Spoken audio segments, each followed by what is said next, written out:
wneud yr un peth a dewis German os gwelwch yn dda. A hefyd, fel dych chi wedi gweld yn barod... Also, as you've already seen, this meeting will be recorded. But of course, you're welcome to leave if you're not happy for the meeting to be recorded. So now, na I basio chi ymlaen, basio'r awennau I Tracy yn I'll cadeirydd pass ni. you over to Tracy, our chairman. Thanks, Catherine. A warm welcome, everybody, to today's webinar. We have 3 presentations today within the hour before we have the question and answer session. On the Q&A, if you want to ask questions, can I ask you to use the chat box, please, and put your questions there? And then we'll try and run through all of the questions and answer them today. But if we can't, Catherine Glynn will follow that up with an email. So first of all, we're going to get an update from Catherine on the Eryri Ambassador Scheme, then a general update from the authority. So Helen and David will be giving, well, actually it's David's first meeting, so welcome, David. We'll hear all about how busy he's been during the past few months. And I'd also like to welcome Alison from NRW. Warm welcome to the meeting and thank you very much for your time today. Alison is going to give us a presentation on the countryside code, and there will be an opportunity at the end of the session for you to ask questions through the chat box. With that note, I don't think I've forgotten anything. It's important that we keep to the hour because of the translation. And on that note, I'll invite you to give your presentation.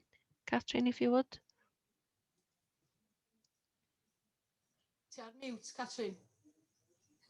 You're on mute at the moment, Catherine. Okay, thanks. So as far as the ambassador's scheme is concerned, you're all a part of it by now, and we're very glad that you are. But as you know, it is a more extensive scheme. We worked with local authorities and other areas across Wales, in fact, and they have plans as well in their areas. And the latest news about that is that Conwy has launched their scheme themselves on the 19th of March. Cyngor Gwynedd, Ceredigion and Wrexham have secured money to develop their plans as well. So there will be plans in those areas as well. And as you know, they'll all be promoted under the Ambassador Wales scheme. So it's something that's growing and something that we're very glad to be a part of. Also, we've had other areas getting in touch. They've seen our scheme working really well and want to be a part of it. For example, Caerfyrddin, Carmarthenshire, Anglesey, Brecon Beacons National Park. They did have a scheme already, but they didn't have anything online. So they're keen to do that. The Coastal Path has also been in touch with us. They're keen to work in some in some form or another. As far as Ambassador Scheme in Eryri is concerned, we have over 500 ambassadors in total, which is phenomenal. And 409 of those are gold ambassadors. So congratulations to all of you who've achieved that accreditation. We've reviewed 3 modules, the ones that are required. We've made minor changes after we've had the feedback, and those had been prepared for the summer. Also, there will be a new module on the Carneddau, which will be produced. There is, of course, a Carneddau partnership scheme in the pipeline, which is a brilliant project, and they're going to create the module and going to be a part of this scheme as well. Also, we just wanted to ask whether or not you'd be interested for us to establish a group on Facebook so that ambassadors can get in touch and share messages, etc. So that's something to discuss. Or if you want, you can write in the chat box if you'd be interested in establishing a group like that. Also, I have a quick update just before the meeting. Had a meeting, sorry, a message from Mary Kate from Cymdeithas Eryri, the carry about the how much litter the Carrier Eryri scheme have collected up to now. They've collected 130 bags of litter, and that weighed 216 kilogram. There have been 27 volunteer days that have been completed, and the total hours is 276. So some of you have probably volunteered on that. Thank you ever so much for that. That's it from me. Thanks, Tracy. Thanks, Catherine. I don't know if you have any questions to ask Catherine in relation to this scheme. I think it's a really good idea myself to set up a social media stream for everybody. It works for other organizations, so it'll be interesting to hear what everybody's input will be on that. And it's lovely to hear that there are over 400 who have the gold award in the ambassador scheme. And I'm sure that there are some of you here today. If you are interested in volunteering, you can get in touch with Catherine. Yes, thank you ever so much for that.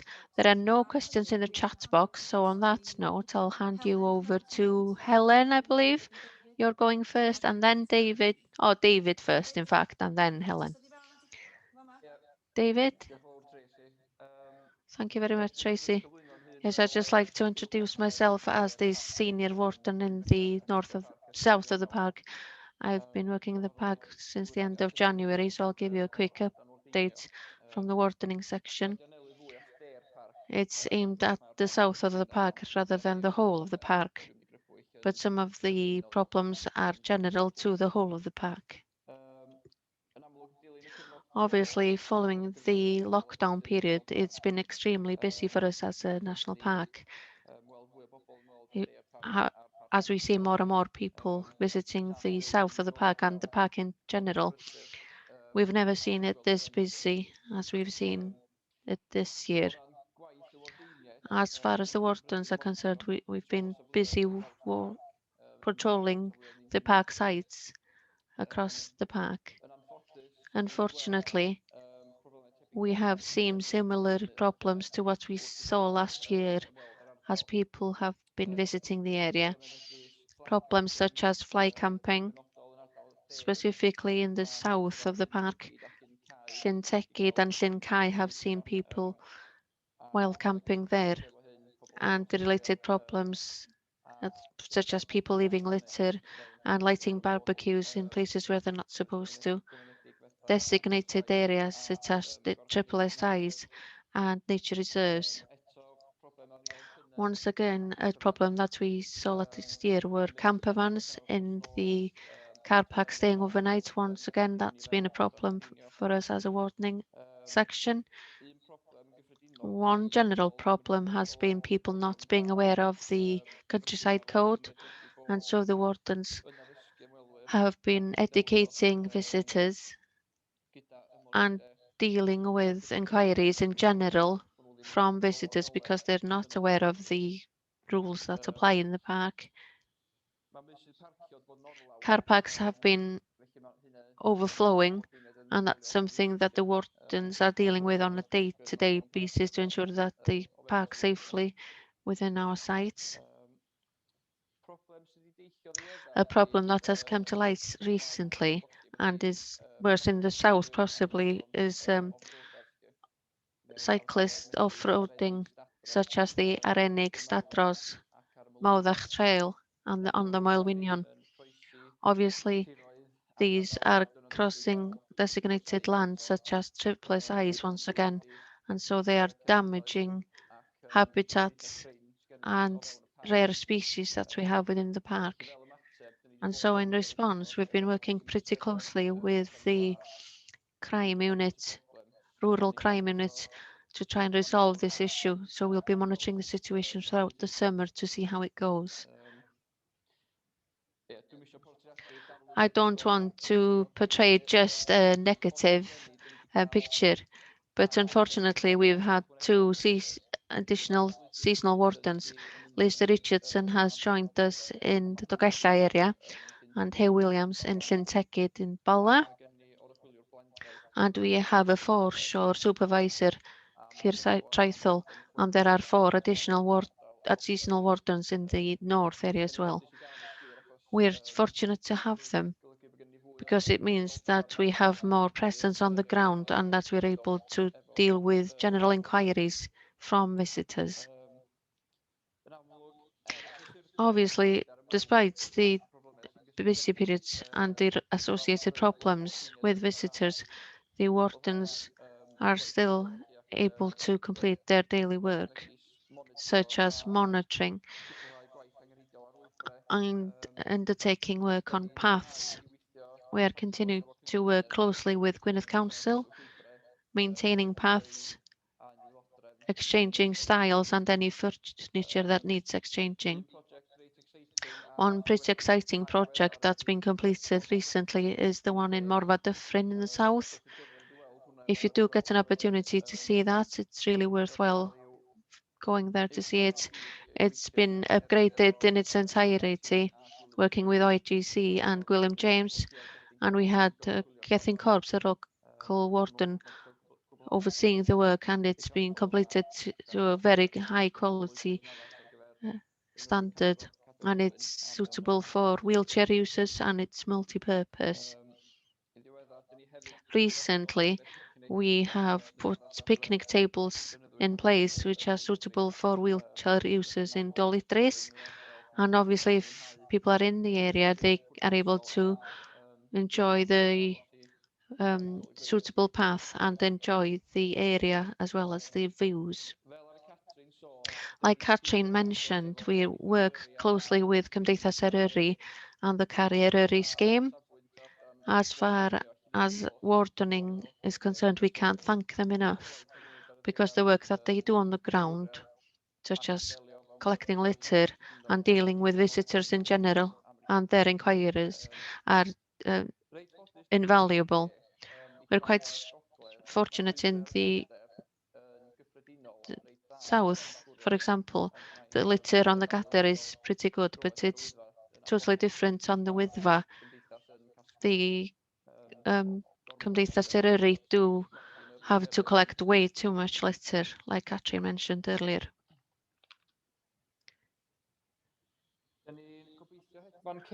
We're hoping to heli lift some stones on Mynydd Moel in order to upgrade the path on Mynydd Moel. So we're in the process of confirming the arrangements with a helicopter, and that's going to happen in the next few months. Once we get the stones up, the work will go out to tender, and there will be an opportunity for local companies to take advantage of that work. Following the lockdown period, the wardening section has welcomed school groups and student groups back into the area. Arwel Morris, the area warden in Llysgenhadon, has welcomed groups in Llangower, and they've been collecting litter with them and chatting to them about wildlife and the special features of the local area. One project that we're working on at the moment with Ellen Gwilym, which is the technician in the area, we're hoping to review as many paths as possible throughout the whole of the park, looking at which furniture needs to be upgraded and what type of work needs to be completed in general. So obviously once that work has been completed, we're hoping to go ahead and undertake the work on the ground of upgrading those paths. As a section, we are working with every warden closely, and every warden has their own area plan, which sets out which projects they have and which work they have in the pipeline. And it's an opportunity for them to note which ideas they have on the ground, and it ties into any ideas that the local residents have. And if any community council or anybody, any individuals have any ideas that they'd like to share, then that's often added to the schedule of works. That's all I have as an update at the moment.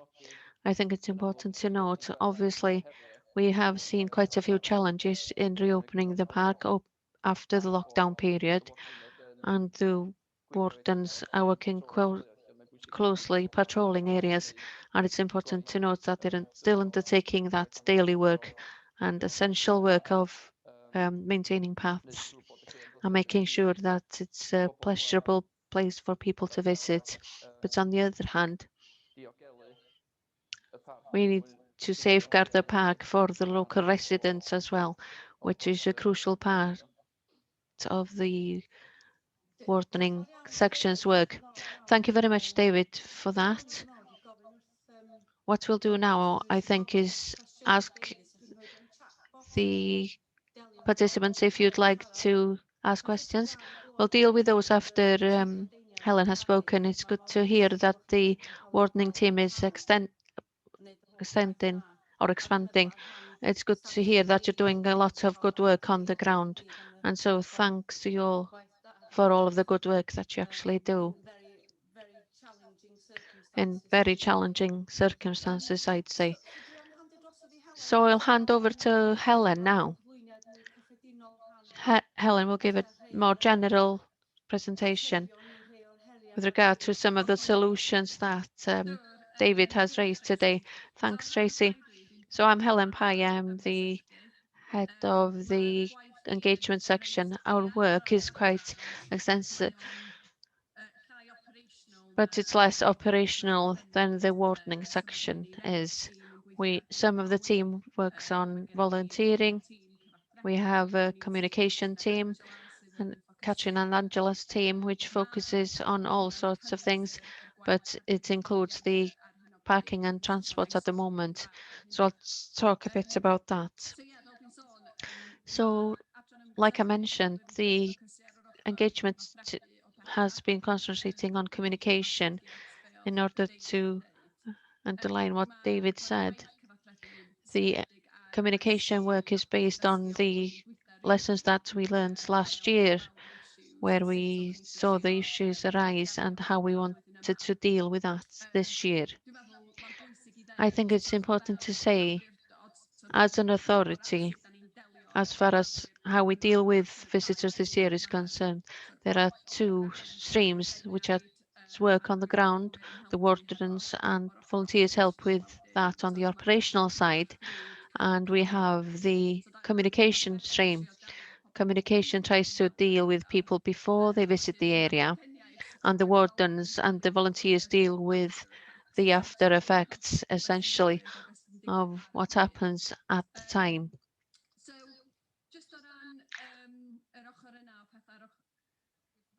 So as far as volunteering is concerned and how things have been up to now from our side of things, what we're seeing is that the types of users have changed and the understanding of the countryside is totally basic. And I'm not saying that in a judgmental way. I'm saying it in a way, if we actually understand who the users are, it makes it so much easier for us to be able to communicate. Because the way in which we communicate on social media, a lot of our material is targeted at a new audience, which literally have no idea whatsoever about visiting the countryside. So I may come across as pretty basic to you, especially from what we hear from the one on the ground.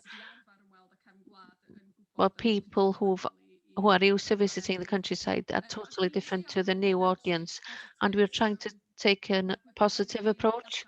The information that we give out, we know after a year of having people being locked down and COVID messages saying you can't do this, you can't do that, those types of messages are not very effective any longer. So we're trying to take an approach which helps people with information rather than telling people what to do or what not to do. That's what telling them what not to do is a last resort. So, like, yes, the type of users have changed and the numbers are insane. That's the only word that I can use, really. I'm sure that David would agree with that. After the weekends that they've had, It'll be really interesting to see the numbers at the end of the season, and we're just at the beginning at the moment. But the numbers have been very, very high. And so we expect there to be issues such as litter, behavior while camping, because it's inevitable the more visitors that come to an area, although 90% of them will behave well, we will have issues, and there will be issues about litter and capacity, and that's exactly what we're seeing. Interestingly, in the past years, the hotspots would have been focused on the Wyddfa with regard to managing the numbers of visitors. Now we're definitely seeing that's being spread out. I know that Llysgenhadon has been a huge challenge for the wardens over the past few weeks and months. The volumes of litter that's being left in Llysgenhadon is bonkers, really. And that's not necessarily in relation to asking people not to leave their litter there. It's more than that. It's crowd management. Also, we've seen Ogwen very busy and other paths around the Wyddfa. We've seen issues such as parking in the Llysgenhadon area, and there's a new trend of people parking, um, going swimming in the Llysgenhadon pools. We have a meeting with the Llysgenhadon community and the National Trust to see what we can do about that.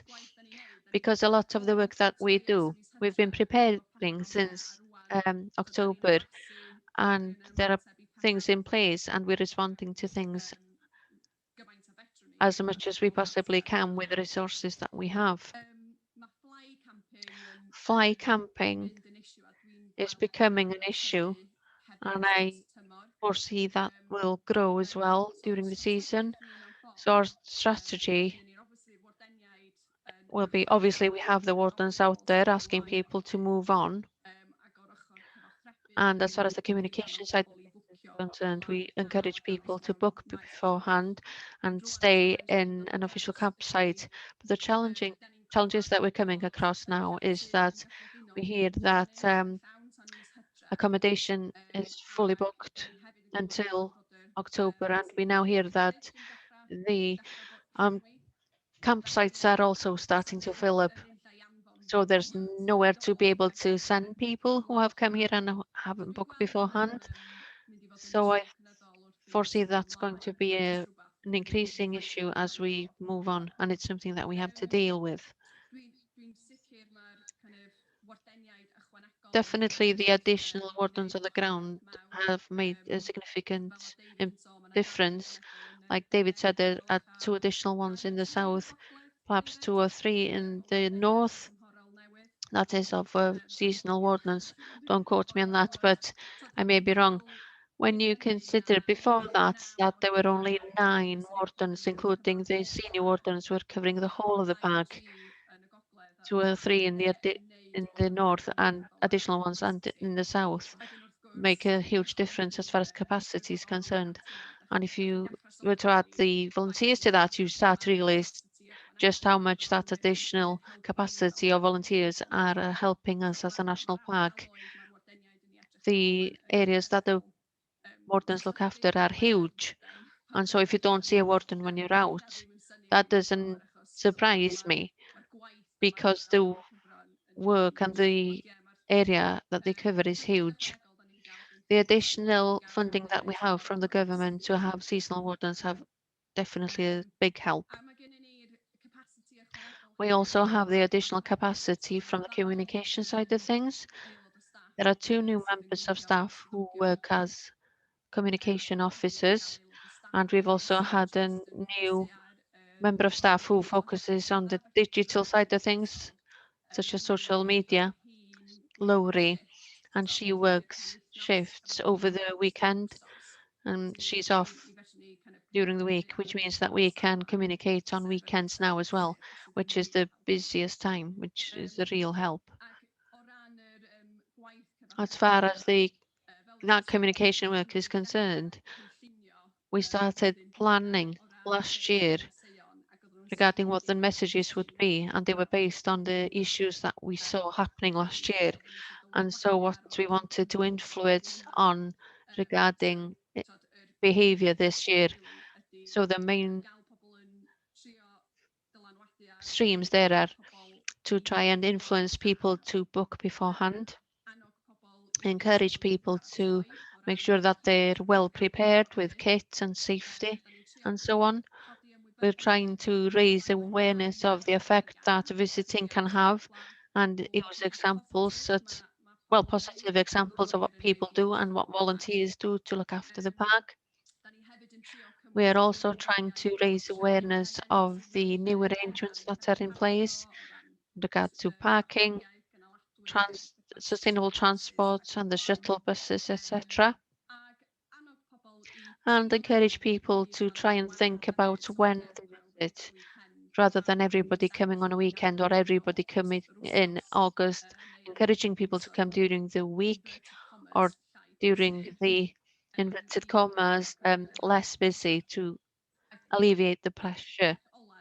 And the last thing that we're trying to do in general, we're trying to raise awareness of the things that make Eryri special, from the wildlife to the environment to the language, so that people who do visit have a better awareness of that and that they are actually visiting a national park. So we have our campaign, and you'll see things going out on a daily basis relating to that work. There's also a campaign that we're a part of with the UK National Parks. The central communication team is running a litter campaign for us to encourage people to take the litter home. We've also inputted into the Visit Wales work, ADO. There's a lot of work coming out on that on a regular basis, and Alison will be talking about the countryside code and the refresh that's happened with that. It's also worth noting with the wild camping,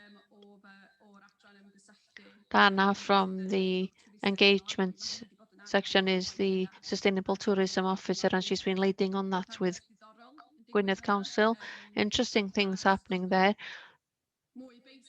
There's more basic stuff happening at the moment, such as providing signage in lay-bys, and we've been working with Parc Cenedlaethol to try and get them to remove the locations where the people don't have the permission to stay overnight.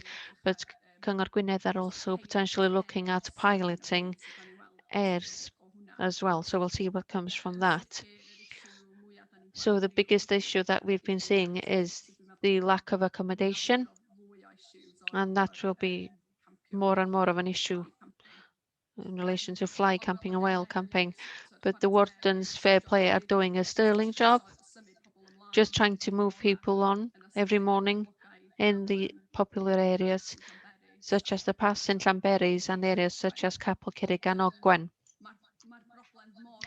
But the problem is so big now, it's almost an impossible task, but they're still at it, fair play to them.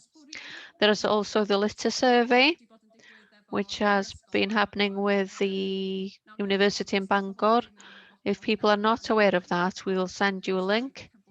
But I want to give Alison an opportunity to talk about the countryside code.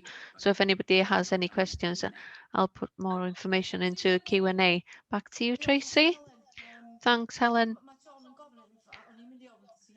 John is asking, and I was going to ask you as well, with the fly camping and the problem that we have with the lack of accommodation, there's no solution basically,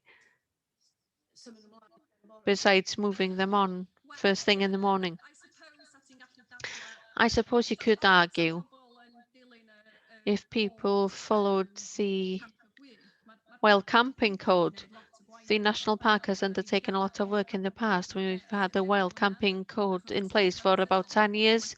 Historically, people have undertaken wild camping in Eryri, and if people followed that code, and the first thing is to ask for the landowner's permission, the second thing is not to put a tent up before sunset and leave before the sun rises, in theory, there wouldn't be any issues because we wouldn't be aware that wild camping would be going on, because the essence of wild camping is you don't know it's happened. So there's work there regarding communication in order to encourage awareness of that.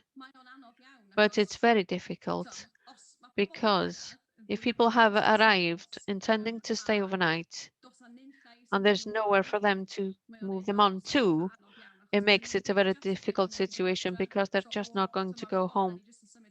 So we're moving the problem by moving them on. So what you can do, and we're undertaking quite a lot of work this week on trying to find out as to what we've heard about campsites being full. Is that true? We want to do more work on that. What we don't want to do is move people on, tell them to go to the campsites when there is no room there.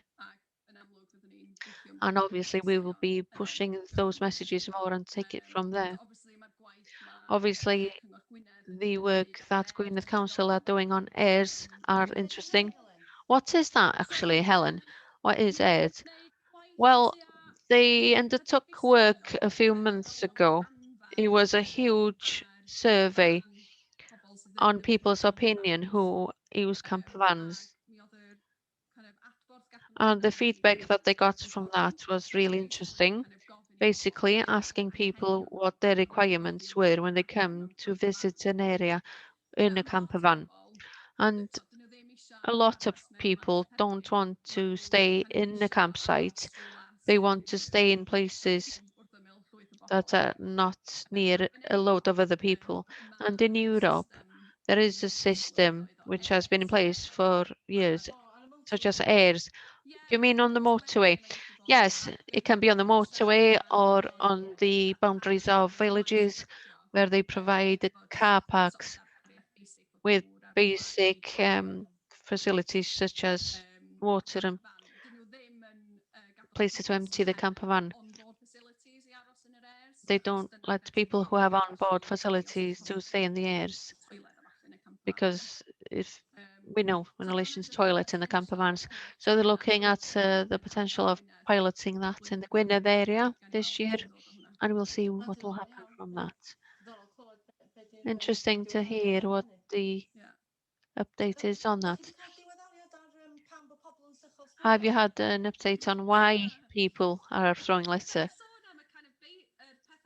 I can say a bit about the initial responses or results out of that. It's interesting.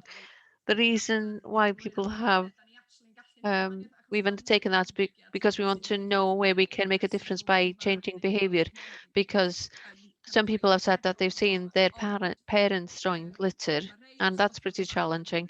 Some of the information is interesting in another way. People not realizing that banana skins or an apple for us means litter. So in an area such as Witherwell, if you have 500,000 people going up every year, and it takes over a year for a banana skin to rot, so it's at 500,000 banana skins. So people who throw those skins don't think they're throwing away litter, and they are people who want to look after the countryside. So that's somewhere where we can make a difference to people's behaviors by sending out messages on that rather than saying don't throw litter. We do say, did you know that banana skins actually is litter as far as we're concerned, and this is how many volunteers have collected in a week, where it can make a difference to what people do. Interesting. I realize that I'm asking all of the questions at the moment. So what we'll do is we'll move on to Alison now. I think we've answered your question, John. That's a good point you've made in the chat box. The number of pitches and campsites is dwindling, and we may have a chat about that afterwards. This is really timely because it's so important from an education side of things to educate people. And thanks, Alison, for joining us here today to give us a presentation. So with those words, I'll hand it over to you. Okay, I'll just try and share my screen. If you can let me know when it comes through. Yep, that's fine, Alison. Yeah. Great. Okey-doke. Okay, hi, and thank you for having me along today. My name's Alison Roberts, and I'm a Specialist Advisor for Responsible Recreation within Natural Resources Wales. And one of the key areas of my role is leading on the Countryside Code policy. I know that many of you will be very familiar with the Countryside Code, but some of you may not be so. And I hope I can provide you with some insight into this area of work today, and that will be of some benefit to you. What I'll do is I'll start with a little bit of the legislation behind the development of the Countryside Code. And you may know that NRW has a statutory duty under the National Parks and Countryside Act for the preparation and publication of a code of conduct, but also a duty under the Crow Act to issue and from time to time revise a code of conduct as well. It's probably worth pointing out that NRW don't have a specific duty to promote the Countryside Code, but we obviously do undertake promotion through our own channels, and especially after the 2021 review and what's gone about since sort of the COVID pandemic, of course. I'll go into a little bit more detail on our promotional resources a little bit later through the presentation. But for interest, there's been a number of Countryside Code versions since the 1930s. I actually have a 1961 printed version of the code, and as I've been going through that, I've been realizing that it actually has the same messages that we try and get across today, really, but it's perhaps just expressed a little bit differently, maybe a little bit more authoritative in its speak back in the day. You also may remember the Aardman animation campaign back in 2004 with the Creature Comforts animations. This was a pretty successful campaign, and it found its way into schools and through the media at the time. But then 2020 hit us, didn't it? And COVID brought a number of different pressures and new rules, especially for those visiting the countryside safely. We needed to integrate social distancing into some of our messages. So this was woven in to become a sort of temporary COVID code at the time. But all of that was sort of prior to the refreshed code that we've done this year and that you see today. Really, the Countryside Code sets out responsibilities for visitors to the countryside and those who manage the land. It encourages all users of the countryside to respect other people and the natural environment and to enjoy the outdoors.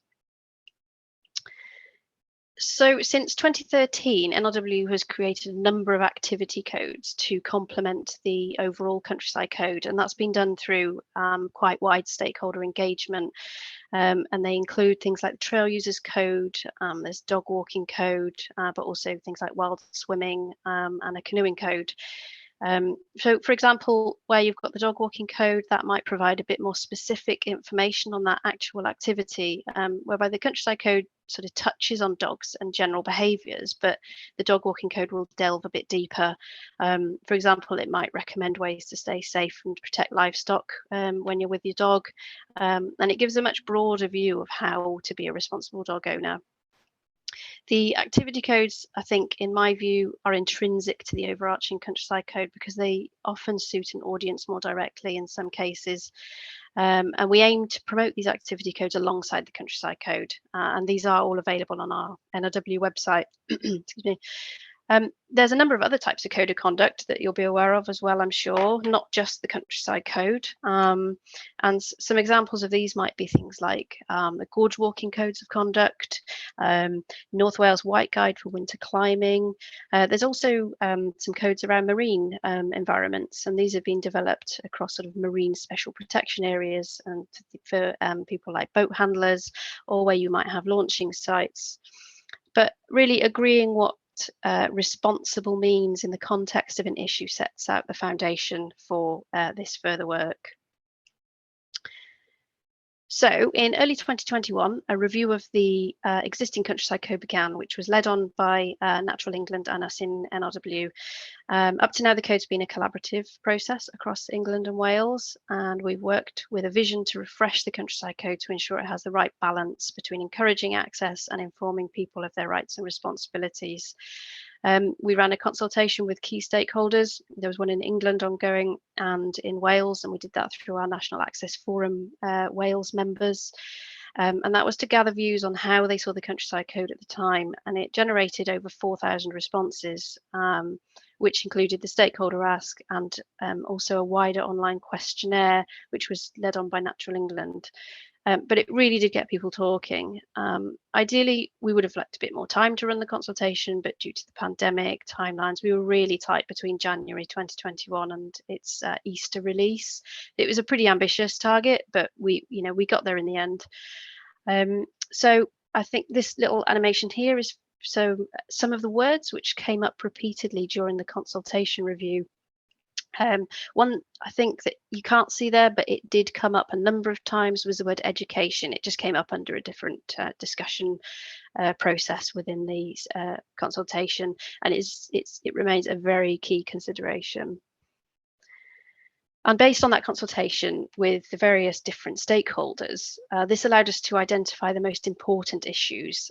This is something that again, Natural England produced this little table when they dissected the stakeholder information and the responses, but it does give you an idea of the views of types of behaviour and issues considered high priority for the code to cover. Those familiar with the code will notice that these issues they're mostly covered in the code already, but it's important to recognise that there's still very strong representation for them to remain, and they're still current issues today. Interestingly, the three sectors that you see at the top of that table are showing us that they all consider the same issues to be the most important, requiring strong messaging.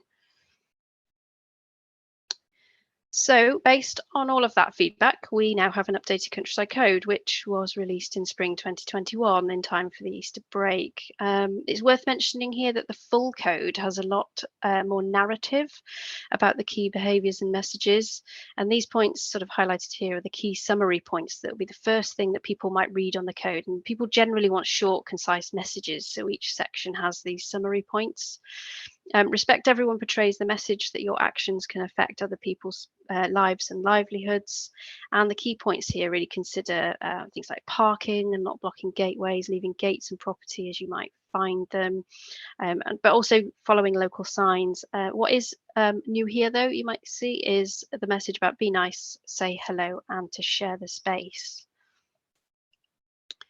Where we move to the protect the environment section, we try and get across that we all have a responsibility to protect our countryside and open spaces for current and future generations. And it covers the most important messages about clearing up after dogs, clearing litter, and it builds in the leave no trace element as well. And we also don't forget the messages around not lighting fires and only having barbecues where you may even be permitted to do so. It might be that some sites have designated areas for this example. And when it comes to enjoying the outdoors, as the third banner of the code, this is where the message has become a bit more user-friendly, perhaps, but with a nod to staying safe. The full version of the code provides a much greater narrative around checking tide times and water conditions, for example, but it's well worth referring to the full version of the code for some additional advice here. We want people to remember the more serious messages within the code, but also to enjoy the countryside at the same time. Okay, so where can you find the code? It's available on the Natural Resources Wales web pages, and I've provided the links here for you, and they are bilingual. It takes you straight to the Countryside Code landing page, and from there, what you can do is choose the code you wish to read. You might wish to read the Countryside Code or one of the supporting family, as described earlier. We encourage our partners and other organisations to also link to this or to share the Countryside Code on their web pages where they can as well. Let's try and extend its reach. The Countryside Code doesn't have its own individual social media pages, but if you are using social media, then we encourage anyone also to use the hashtag Countryside Code. Something you might be interested in that we developed a couple of years ago is these animated videos to promote messages of responsible recreation from the code. And these are, again, available for your use, and we have them on our NRW YouTube channel. I've supplied the links here for you. We've got 9 animated videos, including things like keeping dogs under control, sharing the space with the trail users, clearing up after your dog. There's also one around checking and cleaning equipment after canoeing, for example. So there are some really good resources there for you to use. We've also released a number of resources via what we call a Sharefile through a toolkit. And when you open it, it should look a little bit like this. And it consists of things like videos, photography, logos, illustrations resized for social media, again, the animations, which I've just touched upon now, but also a poster of the Countryside Code summary points I've been through in this presentation. And you know, if you do go to this, please do use it, because it's a way of promoting the code through your own channels and networks, because really by working together and sharing these resources, we really do have a much greater reach and impact. We need to try and make an impact, so please share and share away. This is an example of the Countryside poster I've just mentioned, which was developed out of the review. It's editable as well, so you can throw on your own logos should you wish to. It identifies the main points arising out of the code as shortened versions of the longer and fuller text, and it allows the reader really to scan the code and pick out the main behavioural points that we want to promote. And as a second side to that poster, we take you through some of the signs and symbols that you might come across on public rights of way. For instance, it also includes things like national trails, the Wales Coast Path, and some access land provision signage as well. And it could be posted, I guess, on sites, for example, at points that visitors might see first on arrival, at information points, or it just could be used digitally or in a leaflet format. We don't currently have a hard copy of the leaflet at this stage, the printing of which is dependent on resources, and it's something for the future that we will be thinking about, but for now, these can be printed and shared digitally. Really, just to finish off, if you haven't already heard of this campaign, Visit Wales launched what they called its Addo campaign, meaning to promise, and the main message here is to make a collective promise to care for each other, our land and our communities. It was a Visit Wales Welsh Government initiative, but the linkage within this campaign is really strong to the Countryside Code, which is really good to see. The toolkit web link that is there available for you. You may have seen these again, but these are toolkits available as business resources for the Wales Coast Path and our national trails. So this is for things like accommodation providers, walking holiday organisers maybe, and some other business interests. But these 2 toolkits, again, provide some really useful resources for you to use. So take a look at these. They're available for your use, and hopefully they'll be useful and complement the Countryside Code toolkit, of course. And I think I'll leave it there. That's it. Apologies, it's a bit of a whistle-stop tour of the code, but thanks for listening. And as I said, I'm happy to share this presentation with you via email, or however Katrin might want to share it. Alternatively, feel free to email with any queries and requests for resources. I can send those out individually as well. Jill, thank you very much. Thank you very much, Alison. Very interesting. I think it's generates a few questions as well. But I think the answer to a lot of the questions is that Katrin sends your presentation around everybody, and all the links and your details and your email address will be on that presentation. Yeah. I noticed Ray asked the question whether it would be possible for volunteers to have like pamphlets, hard copies of the dog walking code when they're out, because apparently they have a lot of encounters. There's quite a lot of problems in that respect. So does Ray get in touch with you, Alison, in terms of maybe email? Yeah, you can get that. That's the easiest. Yeah, that'll be the easiest, please. And then, as I say, we're discussing the resources to get these things printed out. So yeah, email direct. Yeah, and there's another question here too from Simon about. I think this is really more directed to Helen and your team. Helen, how can they spread the countryside code on the ground with suggestions of posters possibly at the beginning of paths. Yeah, diolch Trace, and thanks. Yeah. Thanks, Tracy. The majority of the messages within the countryside code, we sort of interweaved into the communications that we're doing on social media, but also on any signs that we put out on the ground. But as it happens, we were having a discussion on this. So twice weekly, we would meet with staff on the ground to kind of talk about any issues. So that includes the senior wardens. And we were talking about signs for trailheads, so particularly the popular routes, you know, Snowdon and Ogwen and areas like that, and kind of designing some very simple signage that integrates all the different things that we're asking people to do or not to do. It's going to take a bit of thinking, I think, to get that across in a simple way, because what we found is that we end up putting one sign up and then another sign up, and then there's like 5 signs at the start of the path. And in terms of the information that an individual can take in as they go through a gate, it's quite limited. So we're going to look at just squishing it all onto one sign and making it really nice and simple. So we'll be looking at that in the coming weeks to see what we can come up with kind of visually, really, rather than kind of text. So it just kind of gives a quick message across to people. Hopefully that'll help, you know, as our ambassadors, volunteers out on the ground, if people are getting the message at the trailhead about kind of no camping or litter or what have you, or keeping dog feed, then hopefully that'll help you when you're out and about there trying to tackle some of these issues. But I like John's idea too, you know, because I think it's a really good way of linking up with the Carrier Early programme. I'm just wondering whether, I don't know whether you're teaching ducks to suck eggs, what's the saying? Don't speak England, very good. But it might be worth having maybe the ambassadors to have the presentation from Alison, you know. I don't know whether that would help, you know, that the volunteers on the ground, you know, the Carrier Early. Maybe a 15-20 minute Zoom with them, possibly. I imagine a lot of them are here today, aren't they? Yeah, well, yeah.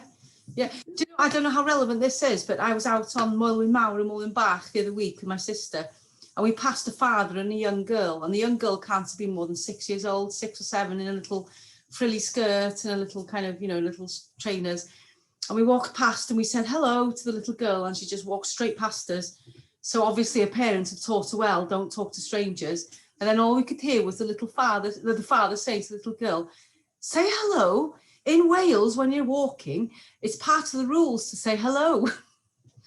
So I don't know whether he'd read the country code, but I just thought I had a little giggle when I read that, be nice, say hello and share space, because I actually experienced that a couple of weeks ago on the Moelwynion. So the idea of turning that into a rule. Yeah. It also in Wales is part of the rule. In Wales, yeah. That's what they do in Wales. They say hello when they're out walking, and we thought that was so funny. So yeah, we've got to include all links. Yeah, again, you know, Mary Kate's just reiterated it'd be good to include all the links and resources of the Carrier Early volunteers. So I'll leave that to Catherine and Helen to link up. No, thank you, Alison. That was really, really interesting. I don't think we have any more questions, and we're also within time. We've got 6 minutes left, so I'm quite conscious that it's quite sunny outside and everyone will be itching to get out. But before we leave, I'd just like to say thank you to Catherine, because I often forget to say thank you to the translator, and to Rob as well. Diolch Rob am yr holl gwaith sy cefn I wneud y cyfarfod ma digwydd. A hefyd diolch David ag Alison a Helen a Catherine fel panelists, a wedyn dwi'n meddwl fydd Catherine mewn cyswllt ynglyn â dyddiad i'r cyfarfod nesaf, a dwi'n meddwl bod ni'n mynd I ofyn wrth pobl os o well gyda nhw wneud o'n yn y dydd ta yn ystod gyda nos, ie? Dim yn nos, ond Ie, mae weld fel bod yna ddipyn o bobl yn ôl yn gweithio ag ati wan, wedyn illa bod yn gyfle I ofyn y cwestiwn yna. Ie, a wedyn fydden ni'n rhannu recordiad o'r digwyddiad hefyd. Ie, fyddai'n e-bostio'r holl Llysgenhadon. Iawn, gret. Ac os da ni wedi methu ateb unrhyw cwestiwn, just cysylltu efo Catrin a wedyn, ie, nawn ni weld chi gyd mewn, dwi'n meddwl pryd yw'r amser gorau cael hyn wan, Helen, just efallai mis Medi. Fydda'n diddorol clywed be mae pobl yn meddwl o ran hynny, achos i ni yn sicr mae o'n... Because for us, certainly, it's really useful being able to give you an update. Catrin, dwi'n meddwl bod ti ar mute. Oh, Translators on mute. oh, can you hear me now? Can you hear me now? Better, Simon. Yeah. Yes, sorry, apologies for that. I was talking full pelt. Anyway, so this is something that we need to potentially look at. I was just thinking, was there a question that we had beforehand that we haven't answered relating to Penagurid? Yes, very good. I was supposed to remember that. Somebody sent us a question saying in Penagurid that there's a need for a sign there because a lot of people miss the path. There is a path to be able to walk through the fields, but people are not able to see it and they walk on the actual road up to Penapass. So if you just want to respond to that, that would be great. Yes, we've discussed this with the Wardens and with Pete Rutherford, our access officer. And the issue has been a historical one where people have been walking along the road. So there's already a sign in Penapass showing people where the path is so that they don't have to walk on the road. Also, they have been on the site visit to the Pengurid area to see how that works and if there's anything that we can do to be more effective. There are 2 signs there already, one by the ticket machine which refers people to the path and also at the bottom of the path, but we're looking at installing additional one by the Conway side to catch people there. It is worth noting when the Wardens and Peas have been there in the past, especially in Penapass. They've been watching people because it can be really useful to see how people make their decisions. And then they've spoken to people and said, there's a path over there. Some people have been really abusive and have said that I'm walking on the road no matter what you tell me. So some people are just determined to kill themselves by walking along the road, no matter what we try and do. But I think putting an additional sign down the bottom will be helpful. It's just a bit complex because it's by the highway. It's not easy to put a sign up there because it has to conform with highways rules. So we're in discussions with Conway or Gwynedd. We're on the case with that. So thank you very much for that. If there's anything that you like that you'd like to flag with us, because it's really useful to have a fresh pair of eyes on things where you see that there are issues. We're just used to these things, but people who was new to the area wouldn't realise that the path was there. So it's useful for you to keep in touch if you can. Thanks, Helen. And this is an ongoing issue, and it has been for a year or 2. So you can imagine the people who have been walking for hours, their feet are killing them, and the last thing they want to do is to go down another path. They'd rather go on tarmac, probably. There are 2 sides to every coin, I guess. Interesting to hear that. And a sign near a corner will be a great help. Okay, on that note, we have 30 seconds left. So on that note, I'd just like to say thank you all very much. And we'll see you in a couple of months' time, in September probably. If we think it would be useful for us to have one before that, we can arrange it, no problem at all. It's always useful to have this communication and hear from the ambassadors and hear any concerns, and so that we can update you as well. So thank you all very much.